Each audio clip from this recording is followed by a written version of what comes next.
একটা মজার একটা কথা বলি, হলো তানভীর হাওরের বাদশা। তো আমরা আজকে হলো এই টাঙ্গুয়া হাওর আসছি, এখানে আমরা একটু খাওয়া দাওয়া করতেছিলাম।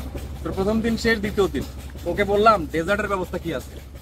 ও আমাকে বলতেছে স্যার ডেজার্ট তো নষ্ট হয়ে যাবে, কিভাবে কি খাওয়াবো আপনাদের, মিষ্টি যদি রাখি আমাদের তো ফ্রিজ নাই, নষ্ট হয়ে যাবে। আমি বলছি যে এই বোকা, ডেজার্ট এমন টাইপের আছে যে নষ্ট হয় না। তো সেরকমই একটা ডেজার্ট, এটা হলো বর্ণবাজার থেকে নেওয়া হয়েছিল আর কি। ওদেরকে বললাম এরকম ডেজার্ট তোমরা রাখবা, অনেক তোমাদের এখানে মেম্বার আসে, লোকজন আসে। আমি বর্ণবাজারের নাড়ু সবসময় পছন্দ করি, আর এই নাড়ুটা হলো ডেজার্ট, কিন্তু এটা চিনি না, কিন্তু এটা গুড়ের একটা ডেজার্ট। এই যে ডেজার্টটা, এটা দেখা যাচ্ছে কি আমরা খাওয়ার পর যারা একটু মিষ্টি পছন্দ করি, এইরকম একটা ডেজার্ট যদি আমাদের থাকে তারা তো কথাই নাই।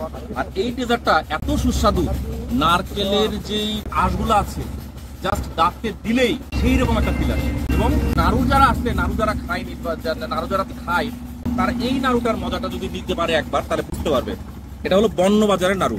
তো আমার একটা বক্স শেষ করতে বেশি সময় লাগে না, হায়েস্ট একদিনের মধ্যে শেষ করলেই, অথবা 2-3 দিন লাগে। কিন্তু আমি বলবো যে একসাথে এত খাওয়ার দরকার নেই। যখন এটা নিয়ে আসি কোনো একটা গেস্ট বা কোনো একটা বন্ধু বান্ধব, একটা বক্স বেশিক্ষণ লাগে না। আপনারা যারা এই সুস্বাদু ডেজার্টটা নিতে চান, বর্ণবাজারে নক করতে পারেন, বর্ণবাজার আপনাকে দিতে পারেন। Thank you.